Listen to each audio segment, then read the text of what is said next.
What's going on, everybody? Welcome to Gold Standard Wrestling. Gold Standard Wrestling, presented by Rob Johnson Media, under the umbrella of GS&E Games, Sports, and Entertainment. Make sure you like, subscribe, all that good stuff. Rob Johnson Media, the future of media. Listen, guys, it's just quite simple. Simply this Sunday, WWE Network presents WWE TLC 2020. It may be no fans in the stands. It may be virtual. But rest assured, when it comes to TLC, tables, ladders, and freaking chairs, we're going to have chaos. We're going to have beatdowns. We're going to have whoopings. We're going to have this. We're going to have that. Ladies and gentlemen, quite simply, it is going to be an extravaganza. It's going to be pain, anger, and just nothing but hurt. Speaking of hurt, let's talk about the first match tonight. The Hurt Business against the New Day. The New Day has been a staple in WWE TV for a long time. One of my favorite groups when you talk about, Big E, who's now on SmackDown, Xavier Woods, Kofi Kingston. They have been just the absolute standard when it comes to tag team wrestling in the WWE. However, ladies and gentlemen, this Sunday at TLC, the Hurt Business is going to add another staple of titles when they add the tag team titles, the Raw Men's tag team titles. Ladies and gentlemen, the Hurt Business is on the roll. Bobby Lashley already holds the prestigious United States Heavyweight Championship. Cedric Alexander and Shelton Benjamin, the original Gold Standard, by the way, are going to bring these titles home. They've had some really good matches before. Their matches have been competitive. They've had good chemistry. When you have teams like this who are able to read each other well, make chemistry in the ring, it is very important. It makes it believable for the fans. It makes it so that the bookers want to put on more matches with you. A lot of times you'll have teams where, the promoter will put these matches on and they don't perform well and somebody gets pushed to the back. But you can tell that the Hurt Business and the New Day have that camaraderie in the ring. And that's what you want, especially in tag team wrestling. Let's be honest right now, folks. Tag team wrestling on Raw is a little dead. You need to build more teams. So I think it's very important that the Hurt Business win this match and become your brand new WWE Raw Men's Tag Team Champions. It is actually crucial they win this match, because if the New Day wins, then it just becomes more stale for the Raw Tag Team Championships, and that's what they don't need. They need this match to be competitive. Next match, we've got Nia Jax and Shayna Baszler versus Asuka and who? Well, I'll tell you who. I think that there are many possibilities. I think that there's a good chance we could see a big surprise, and there's a chance that we could see something anticlimactic. And what I mean by that is that if you remember Charlotte Flair, when she was last seen on WWE TV, who would she get beaten down by? Nia Jax. It'd be the perfect comeback, win the Raw Women's Tag Team Championships, the only title that has eluded her in her illustrious career here in WWE, especially this being the women's division. Bayley was the SmackDown Women's Champion, but she held the tag team titles with Sasha. There was jealousy.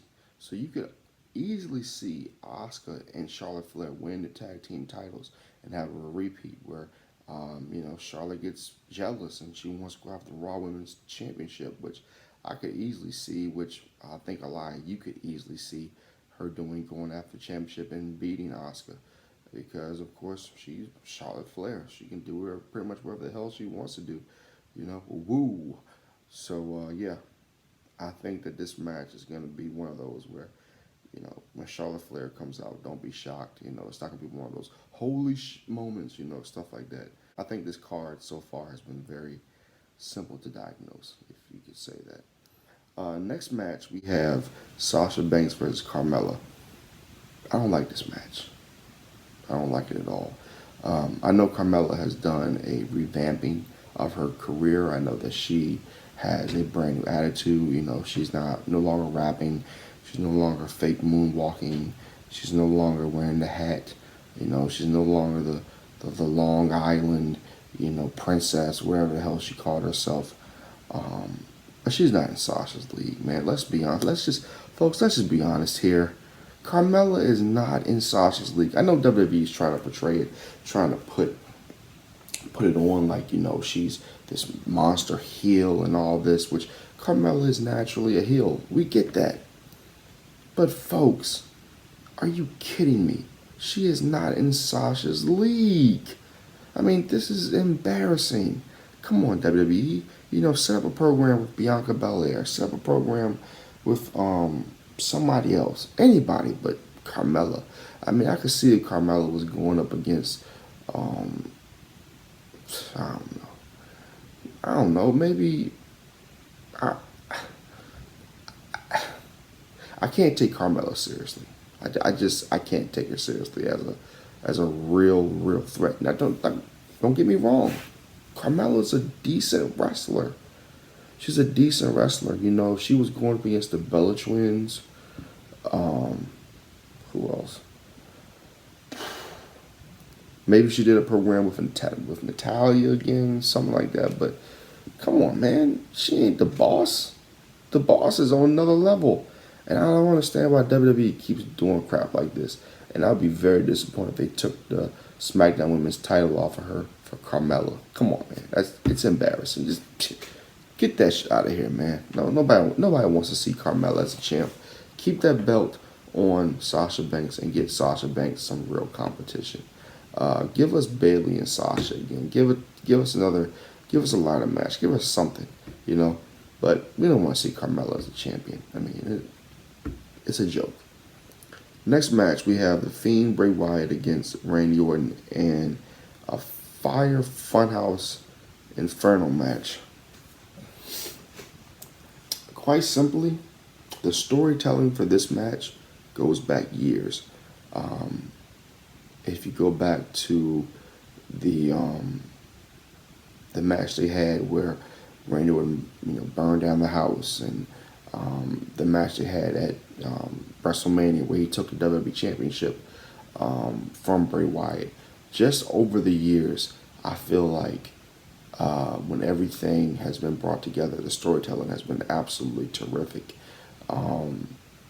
Bray Wyatt's on-screen acting and just his ability to show his hate for Randy Orton is a masterpiece. Yeah, The Fiend Bray Wyatt can probably go down as probably one of the better storytellers in WWE history. I know that sounds far-fetched, but I mean, you just look at the things that he does on camera. I'm going to tell you what I'm really impressed by. I never thought I'd say this. I'm so impressed by Alexa Bliss, man. Alexa Bliss's ability to get on camera and do what she's doing, man, she has opened up so many doors for her future and her career. I hope they never go back to the old, little bratty type of character she was in. This match is going to be awesome no matter what. I think that this is a game changer match. I think this is like one of those matches like Taker and Mankind back in the day where, you know, nothing else on the card really matters. I mean, of course, the WWE Championship and Universal title matter, but I'm just saying that this is one of the matches where it could steal the show and it could make, you know, one legend even more legendary and make one potential legendary status that night. Because if you remember, if you think about this. The Undertaker was already a legend in WWE. His status went to even higher at Hell in a Cell. Mankind was on the brink. He was given legendary status right then and right there. There was no question. When Mankind went on top of that damn cell and he fell all those feet down and he went through that table, he was put on a stretcher and got his ass back up on top of that cage and went through the cage and got choke slammed, then got tombstone. There was no question that he was a freaking legend. And I'm going to tell you something. Bray Wyatt, he's been kicked. He's been put through the ringer. But he never gave up. And this is to a lot of you wrestlers out there who complain about not getting a spot, my spot, my spot, my spot. This dude was freaking Husky Harris, man. This dude was so hot at one time. He had segments with John Cena, and then they put him in just these crap roles. But guess what he did? He kept doing what he had to do. Now he's the Fiend Bray Wyatt. He's on the brink of legendary status. This match has the potential to make him that legend that he wants to be. This is his opportunity to mark his place in history in WWE and in wrestling. This could be one of those career-defining matches that we look back on 20 years from now and say that was the day that the Fiend Bray Wyatt really arrived. And we could look at it from Randy Orton and say that's when he became the greatest of all time. So this match has a lot riding on it. WWE cannot screw this match up. This match has got to be taken very seriously. The guys involved have got to do it well, because if they don't and it's botched, the ramifications could be huge. So, next match. The WWE Championship. Drew McIntyre against AJ Styles.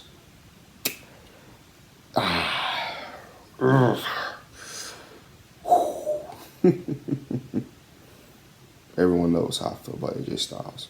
Everybody knows I feel he's one of the greatest in-ring performers since Shawn Michaels. But I don't think Drew McIntyre will lose the title here. He can't. He's on too much of a roll. He's got too much going on. I feel that this match is going to be brutal. I think that it's going to be just absolutely crazy.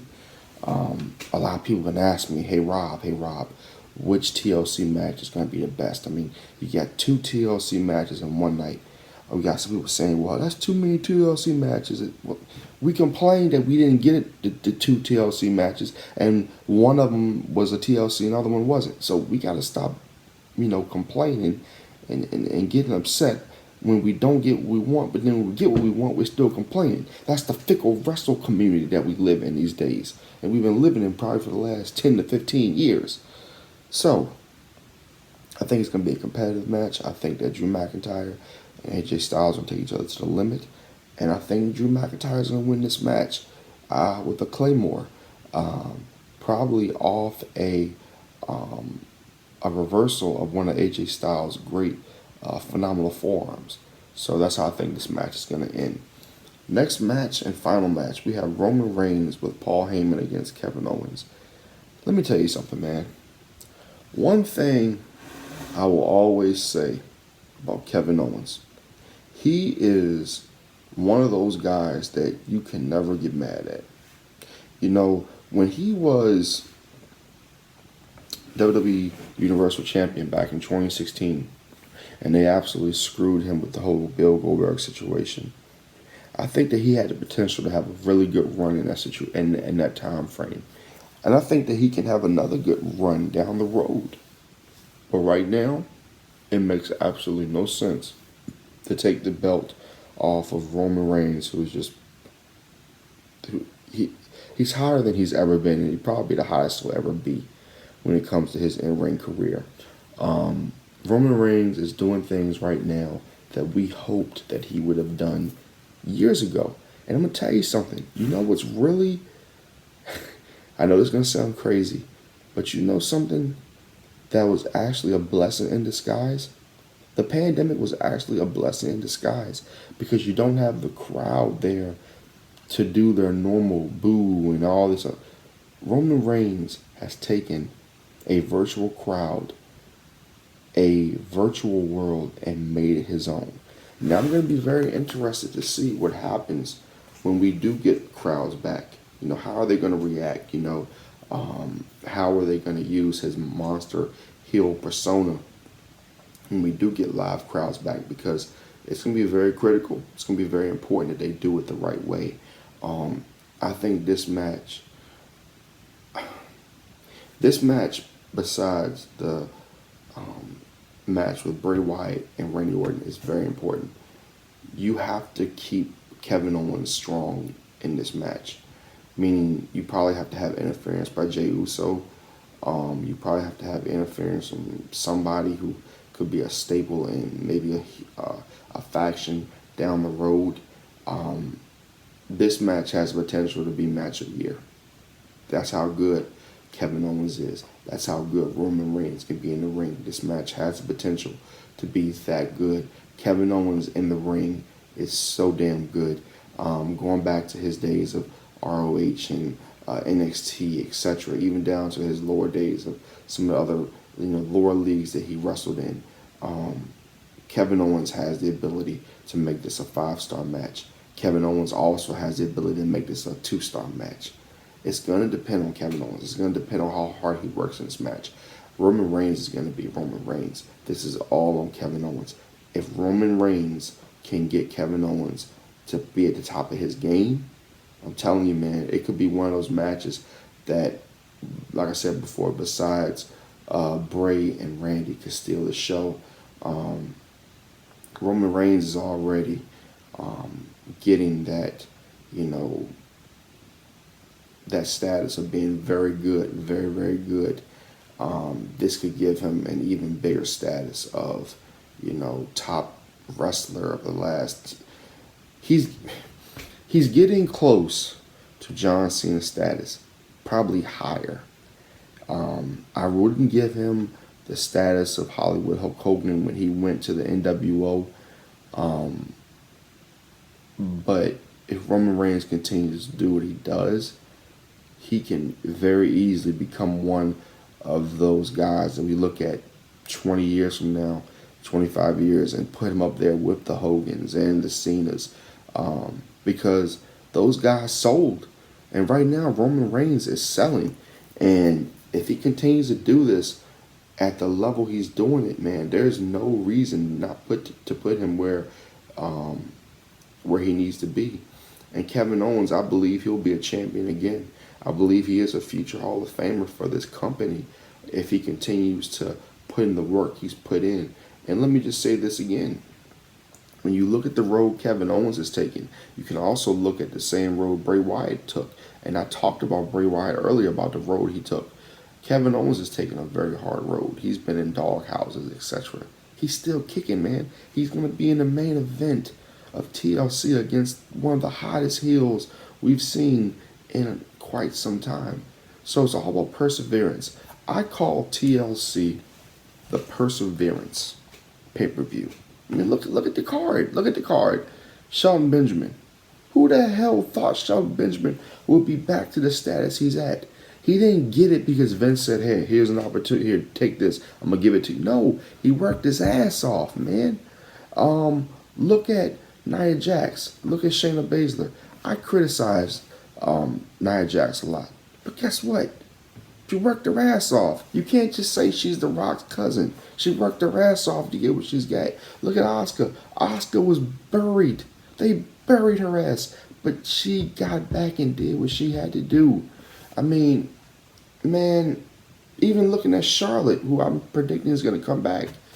I mean, man, they thought that, man, Charlotte, she's Ric Flair's daughter. She worked her ass off. Doesn't matter who her family is. She worked her ass off. Just look at everybody. Everybody has a story at TLC who came back, persevered, who did not give up. They just kept working, kept fighting. So just keep that in mind. This is more than just a wrestling pay-per-view. This is about overcoming and becoming what you want to be.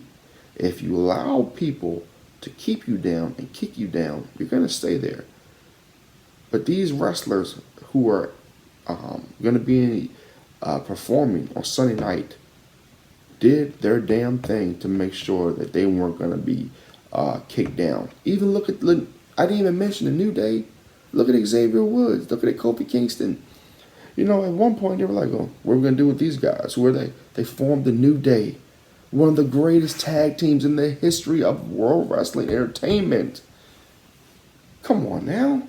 Look at Roman Reigns, former football player, guy who they thought, man, he's just gonna be one of the, a powerhouse. He ain't gonna do nothing. He's at the top of the company. AJ Styles. What happens to most guys who come into WWE from other places? They get, what has he done? He's dominated. He's become a GOAT. Look at Drew McIntyre. Remember this title? Remember this title? Drew McIntyre was Intercontinental Champion. He was the chosen one. Got fired. Came back. Became NXT Champion. Now he's a WWE Champion. Multiple times. This pay-per-view is about perseverance. These people are going to come out. They're going to work hard. Even Carmella. Look at Carmella. She wasn't supposed to be shit. And here's the thing. Even though I don't want her to win, even though I think Sasha's just the greatest thing since sliced bread, Carmella's worked her ass off too. This pay-per-view is all about people who wanted it. That's why I think TLC is going to be one hell of a pay-per-view. I'm going to give it a 10 out of 10. I will be very disappointed if this pay-per-view did not live up to great standards. TLC 2020 should and will, in my opinion, be remembered as one of the great pay-per-views of 2020. And we should remember in the next 10 years as that. It could be the night that changes things. It could be the night where things just stay the same. It's up to WWE. It's up to the performers. But I encourage everyone, pay your $9.99. I encourage everybody to tune in to TLC this Sunday night on the WWE Network. And that's my show. Like I said again, guys, this is Gold Standard Wrestling. Gold Standard Wrestling here on GSNE. Rob Johnson Media. Make sure you check me out on Facebook, Instagram, and YouTube.